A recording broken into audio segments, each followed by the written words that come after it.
사랑하는 하나님 아버지, 참으로 감사를 드립니다.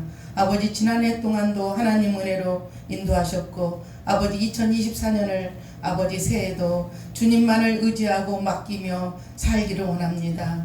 하나님, 우리 인생길을 아버지께서 인도하여 주시옵소서. 하나님 아버지, 살면서 하나님을 핑계로 나를 드러냈던 지난 날들을 주님 앞에 회개합니다. 하나님, 교만함을 용서하여 주시옵소서. 하나님, 아버지의 영광을 드러내야 하는데 오히려 하나님 영광을 가릴 때가 저희들 많았습니다. 주님, 믿는 자로서 하나님 합당하게 살지 못함을 주님 앞에 진심으로 회개합니다. 주님, 용서하여 주시고 이제는 하나님 영혼을 사랑하여 한 영혼을 천하보다 귀하게 여기는 저희들 되게 인도하여 주시고 제가 되게 인도하여 주시옵소서. 주님, 하나님 마음을 아프게 하니 너무도 하나님 죄송합니다. 하나님 용서하여 주시고 하나님 새해에는 여호와를 전적으로 의지하며 예수 그리스도만 드러나는 삶을 살게 하여 주시옵소서. 아버지, 말씀 선포할 때 성령이 비둘기처럼 내려와 바른 진리의 말씀만을 선포되게 하옵시고 나의 부족한 모든 것들은 주님의 십자가 뒤로 가려 주시옵소서. 하나님, 듣는 길을 열어주시고 하나님 듣는 마음을 어루만지사 옥토밭으로 하여 많은 열매를 맺게 하여 주시옵소서. 감사를 드리며 우리를 죄에서 구원하신 예수님 이름으로 기도드립니다. 오늘은 옆 사람들과 하나님을 의지하고 하나님께 맡깁시다. 이렇게 한번 좀 길지만 한번 인사합시다. 하나님을 의지하고 하나님께 맡깁시다. 오늘 이 본문 말씀은 다윗이 과거 자신이 겪은 수많은 핍박과 억울한 일들, 그러니까 사울이 맨날 쫓아다니고 사울이 다윗을 맨날 죽이려고 그렇게 추격하는 이런 광경이 있습니다. 그리고 스무이에게 저주와 욕을 당한 일들을 해고하면서 쓴 지혜시입니다. 얼마나 다윗도 많은 고난과 얼마나 많은 역경을 겪으면서 이 시를 썼겠습니까?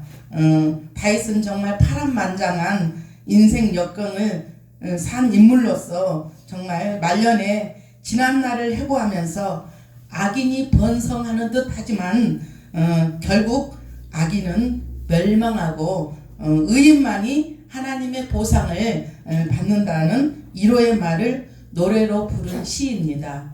우리가 그렇잖아요. 저도 많은 그런 날들이 있었거든요. 아니, 예수 믿는 사람이 잘 되고 그래야지 왜 이렇게 악하고 그냥 돈만 알고 이런 사람은 통장에 돈도 많고 그러는데 왜 우리는 이렇게 사는가, 그런 때도 있었거든요. 이렇게 다윗도 많은 이런 고난과 역경 속에서 하나님한테 또 이런 회상의 시를 드리는 것입니다. 다윗은 성도가 현재 억울한 사정에 몰려있고 압제받는 상황에 처해 있을지라도 신앙의 절정을 지키는 한 하나님께서 보상해 주시라는 것을 권면합니다. 혹시 여러분들 억울하고 핍박 속에 있습니까? 여러분 힘내십시오. 하나님은 살아계시고 오르시고 최후 심판하시는 분은 하나님이시기에 우리는 소망이 있는 것입니다. 우리 주위에도 악인이 더 잘 살고 형통한 것 같고 또 이렇게 우리가 보기에는 부자로 사는 것 같지만 이렇게 사는 것을 보면서 우리가 많은 또 불평도 하고 또 왜 저렇게 사는데 우리들은 왜 이러지 하고, 여러분들은 그런 생각 해본 적이 없습니까? 저는 그런 생각을 많이 해봤습니다. 아니, 더 잘 살고 더 건강하고 그래야 되는 거 아닌가요? 이렇게 생각했는데 전번에도 말씀드렸지만 섬에서 선교하시는 정말 모든 헌신에서 하는 그 선교사님이 그 섬에서 하는데 3살 딸이 그 바닷가 그 파도에 휩쓸려서 그 죽는 것을 보고, 아니, 하나님 이게 뭡니까? 예수 믿는 사람은 그런 일이 없어야 되지 않냐고 저는 그렇게 불평해 본 적도 있고요. 또 제자 훈련했던 연대 나오신 목사님이신데 뭐 연대 나와서 그 연대가 중요한 게 아니라 많이 배우시고 그러셨어도 신실하시고 정말 자기를 낮추시면서 그런 제자 훈련했던 목사님, 아기는 오래전에 못 낳고 하나만 낳는데 그 아들이 23살인가 그랬는데 오토바이 타다가 죽게 되었습니다. 그걸 보는데 제가 정말 뒤로 넘어질 뻔했어요. 얼마나 제가 고통스럽고 힘들었는지 몰라요. 굉장히 신실하신 목사님이신데 개척교회 하면서 사모님하고 같이 혼신을 다해서 그랬는데 우리 사람의 그러니까 생각하고 하나님 생각하고는 다른 것 같아요. 우리가 어떻게 하나님을 다 알 수가 있습니까? 모든 환경은 하나님이 주시는 선물이기 때문에 우리는 알 수가 없습니다. 하나님의 모든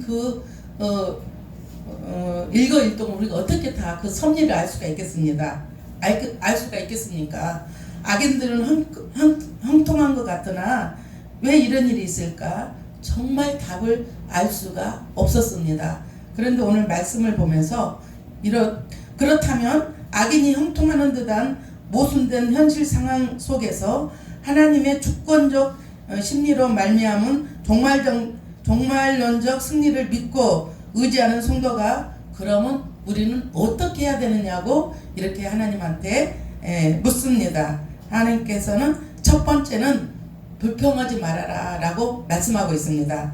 우리는 모든 거에 저도 많이 불평을 하고 있잖아요. 근데 하나님의 섭리에 불평하지 말라는 것입니다. 다윗은 악인에 의해 박해를 당하고 공궁에 빠져도 궁극적으로 하나님의 돌보심이 성도에게 있으므로 성도가 하나님 은총으로 승리하게 될 것이라고 위로하고 있습니다. 하지만 다윗이 권면에 저나 여러분들이 쾌히 동의하는 것이 아닙니다. 물질적 축복을 봐도 또 그렇습니다.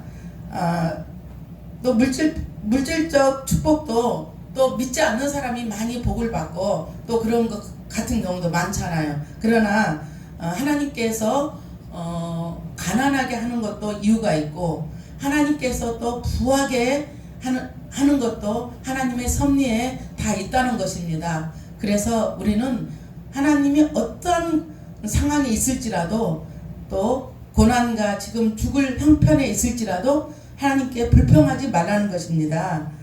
이 세상에서 사람이 누리는 물질의 풍요와 빈곤은 단지 잠깐뿐이라고 말씀하십니다. 영원하지가 않고 우리가 강건해야 70이고 80이기 때문에 오래 살아야 요즘 90살이잖아요. 좋은 거 많이 먹고 보통 제가 봤을 때는 남자분들은 물론 평균 나이는 82인가 그러고 여자분들은 84이라고 그러는데 60살, 70살에도 많이 죽는 걸 제가 코로나 정말 주사 맞고 요즘 제가 봤을 때 더 많이 죽는 것 같아요. 어떻게 심장마비나 이런 사람이 주위에서 많이 떨어지는 것 같아요.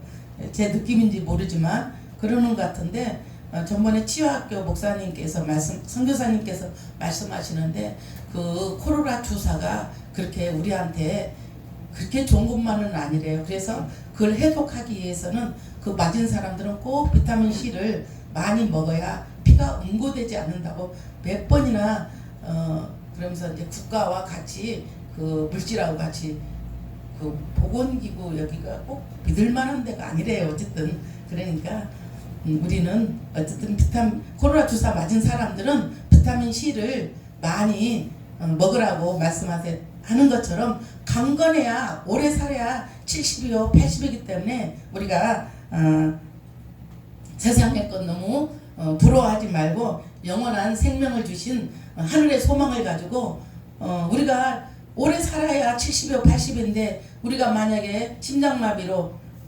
죽는다면 왜냐면 우리 어제 수원 동생네 갔더니 수원 동생 그 같이 배드민턴 치는 사람이 우리 동생은 쌍꺼풀에서 안 나가는데 그제 전화 왔대요.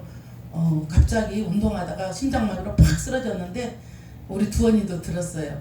들어서 이제 죽는가 보다 했더니 옆에 소방서에 다니는 아저씨가 있어가지고 심폐호흡 그걸 해가지고 살았대. 그 소방서 아저씨가 안 계셨더라면 그건 죽었다고 그러더라고요. 근데 그분이 얼마나 건강을 장담하고 야 너희들은 뭐 당뇨도 있고 뭐 고지혈증도 있고 그러지 나는 아무 병도 없어. 내가 건강만은 최고다. 운동도 하루에 뭐 3시간 4시간씩 새벽에 가서 하고 무진장 자기를 자랑했대요. 근데 그래서 죽게 생겼어. 그 다음부터는 이제는 약은 좀 덜하고 이렇게 한다고 하더라고요. 그것처럼 우리가 언제 죽을지 살지 모르지만 우리가 죽음 뒤에는 여러분 저번에도 말씀드렸지만 심판이 있다고 말씀하시지 않습니까? 우리는 죽음과 동시에 천국과 지옥이 딱 갈라지기 때문에 예수 믿는 사람은요 사실 죽음에 크게 두려울 것은 없어요. 저도 물론 죽음이 온다면 잠시는 두렵겠지만은 그 뒤에는 천국이 있기 때문에 예수 믿는 사람 얼마나 행복한 사람인지 몰라요. 지금 김정은이가 전쟁을 한다고 막 난리래. 저는 몰랐는데 우리 목사님이 어제 그러시더라고요. 김정은이가 그냥 어디도 끊고 전화선도 끊고 그런데요. 그러면서 전쟁이 날렸는지 모른대요. 저도 며칠 전부터 혹시라도 사람은 모르니까 제가 물을 떠놓거든요. 혹시라도 급하면 걔들이 수도나 전기를 먼저 끊잖아요. 그리고 사이렌 소리가 나면 자다가도 저도 귀를 기울여 전문에 하도 놀래가지고 그것처럼 전쟁 나면 집 10채 있는 사람 집 가지고 갈 수 없고 또 통장에 돈이 많이 있다고 해서 갈 수 없어요. 이미 예수 믿는 사람만 영원한 생명을 얻기 때문에 우리는 사실 세상과 너무 부러울 거 없고 매일매일 삶에서 하나님 의지하고 애들한테도 나 우리 형제들한테도 맨날 하는데 제가 예수를 늦게 믿어서 지금 믿는 사람들이 많이 없는데 지금 한 사람 한 사람 돌아오고 있어요. 그래서 예수 믿고 천국 가는 게 궁극적인 목적이고 이 땅에서도 천국을 또 삶을 누리며 살고 하나님과 날마다 행복하기 때문에 싸울 일이 없어요. 남편하고도 싸울 일이 뭐 어쨌든 저쨌든 그거 상관이 없어. 왜 이렇게 행복한지 몰라요. 저는 누가 뭐라고 해도 별로 화도 안 나고 물론 또 어쩔 때는 화도 내 인간이니까 그러긴 한데 그렇게 별로 싸울 일도 없고 또 남편이 뭐라고 해도 한 번씩 저도 또 이렇게 쏘아 붙일 때는 있지만 그래도 궁극적으로 싸움을 해본 적이 없어요. 싸움이 나지도 않고 애들 보면 또 애들도 이쁘고 모든 사람이 불쌍해 보이고 이쁜 거예요. 그것처럼 하나님을 만나면 이 땅이 전쟁도 없고 아무것도 없어요. 저는 공산주의가 정말 무너져야 된다고 생각합니다. 저 푸틴과 김정은이 또 하마스 이런 사람들이 진정 하나님을 알고 살아계심을 알면 저렇게 전쟁을 준비하겠습니까? 정말 우리가 하나님을 만나는 게 큰 복입니다. 그래서 우리는 항상 하나님을 의지하고 맡기는 삶을 살아야 되겠습니다. 우리는 장차 이루어질 영원한 축복을 소망하며 이 세상에서 처한 상황을 극복하고 불평하지 말아야 합니다. 우리 지금 현재 형편은 하나님이 주신 최상의 환경이며 최상의 우리 환경이기 때문에 아버지께 불평하지 말아야 합니다. 세상 사람들은 인생이 왜 이래? 왜 이렇게 인생이 꼬이는 거야? 왜 이렇게밖에 못 살아? 이렇게 늘 불만하고 있지 않습니까? 왜 이렇게 내 마음대로 인생이 되지가 않는 거야? 누구나 불평합니다. 그러나 우리의 인생의 주인이 내가 아니고 하나님이기 때문에 인생이 마음대로 되지가 않습니다. 인생의 주인이 하나님이시기에 우리는 하나님을 의지하고 하나님께 맡기는 인생을 살아야 됩니다. 로마서 8장 18절을 우리가 살펴보면 생각하건대 현재의 고난은 장차 우리에게 나타날 영광과 좋게 비교할 수 없다라고 말씀합니다. 그리고 빌립보서 4장 6절과 7절을 보면은 아무것도 염려하지 말고 모든 간구와 기도로 너희 구할 것을 감사함으로 하나님께 아뢰라. 그리하면 모든 지각에 뛰어난 하나님의 평강이 그리스도 예수 안에서 너희 마음과 생각을 지키시리라 라고 말씀하고 있습니다. 우리가 당하는 고난이 당장 해결되지 않는다 할지라도 우리는 불평해서는 안 됩니다. 왜냐하면 하나님의 섭리 가운데 궁극적으로 악인은 패망하고 의인은 승리할 것이기 때문입니다. 우리 성도들은 악인의 형통함에 대해 부러워하거나 불평하지 말고 인내하며 하나님이 공의를 우리는 기다려야 합니다. 두 번째는 적극적으로 하나님의 선을 우리는 행해야 합니다. 긴 안목으로 볼 때 일시적인 번영은 아무리 번영한다 할지라도 끝내 비참한 결말을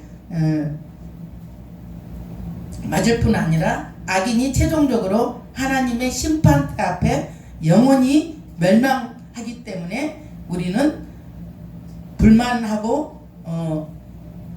불만해서는 안 되는 것입니다. 반면에 의인에게 닥치는 환난은 순간적으로 지나가고 그 후에 의인에게는 영원한 축복과 은혜가 임하게 될 것입니다.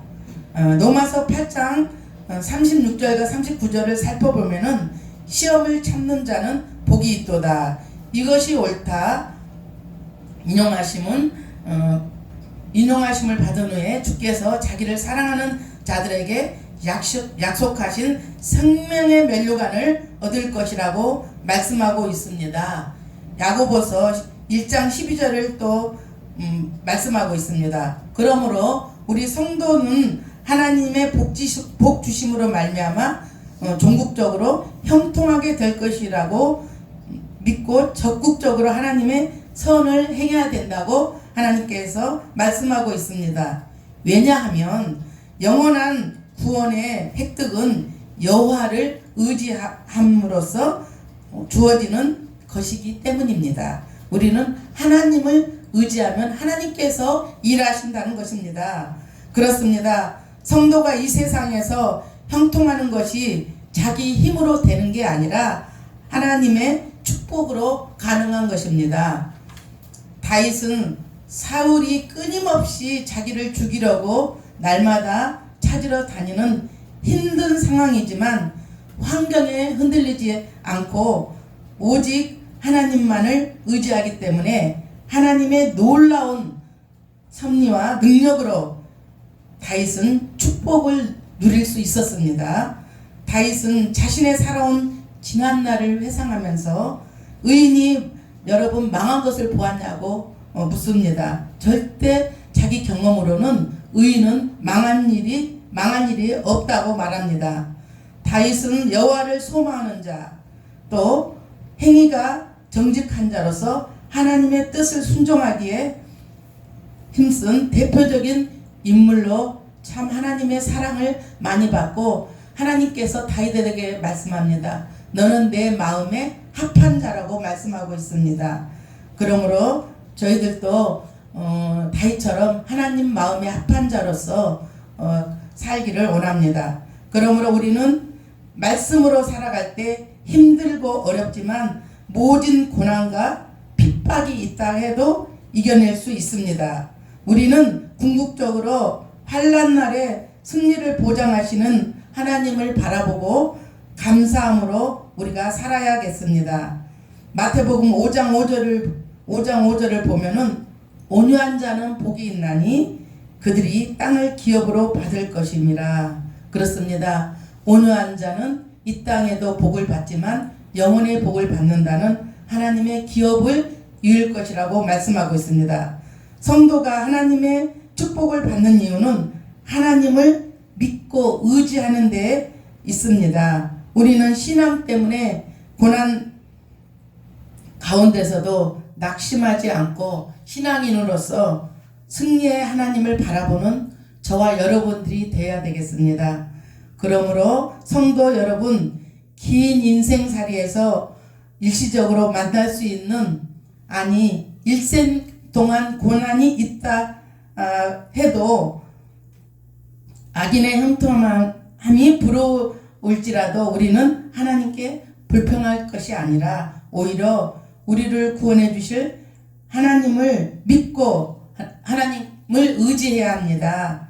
예수님께서도 죄가 없으심에도 불구하고 채찍에 맞고 뺨을 때리고 그래도 맞고 옆구리에 창을 찔러서 물과 피를 흘리시고 또 모진 고통과 순환이 있지만 그는 이렇게 말씀하고 있습니다. 그는 사디로 가는 양과 같이 끌렸고 잠잠한 양같이 그의 입을 열지 않았다고 그럽니다. 예수님은 모든 고통과 고난 속에서도 아무 말씀 안 하시고 잠잠한 양같이 그의 입을 열지 않았다는 것입니다. 우리는 예수님을 본받고 예수님의 그 사랑을 우리는 저도 정말 이걸 준비하면서 하나님한테 많이 회개하고 하나님한테 아버지 제 인생을 뒤돌아보니 죄와 하나님을 정말 내세울 만한 것을 한 번도 해본 적이 없습니다. 아버지 저를 용서하시고 하나님 영광을 드러내는 자로 이제는 좀 사용해 달라고 제 입술을 주관해 달라고 이렇게 기도했습니다. 예수님께서는 그 많은 고통을 받으면서도 잠잠한 양같이 그의 입을 열지 아니하셨도다. 예수님이 이 사람들을 못 이겨서 그러는 것이 아닙니다. 그러나 잠잠한 양같이 그의 입을 열지 않았다는 것은 예수님을 바라보며 하나님의 구원받는 성도로서 하나님의 의를, 하나님의 선을, 하나님의 말씀을 적극 우리는 실천하는 저와 여러분들이 되어야 되겠습니다. 모든 것을 하나님께 의지하고 모든 것을 하나님께 맡기는 저와 여러분들이 되시기를 예수 그리스도의 이름으로 축원합니다. 기도하시겠습니다. 하나님 아버지, 악인의 종말은 파멸이요 영원한 심판입니다. 하나님의 선을 행하는 의인은 영원한 축복을 받았다고 합니다. 주님, 저희들 악인의 형통을 바라볼 때도 있었습니다. 그러나 이제는 하나님으로 인해서 영혼의 복과 육적인 복도 하나님 많이 받게 하여 주시옵소서. 아버지, 욥의 고난처럼 힘들고 어려운 환경일지라도 하나님이 내 편이기에 살아계신 하나님이 하나님께 맡기고 의지하며 살게 하여 주시옵소서. 감사를 드리며 예수님 이름으로 기도드립니다.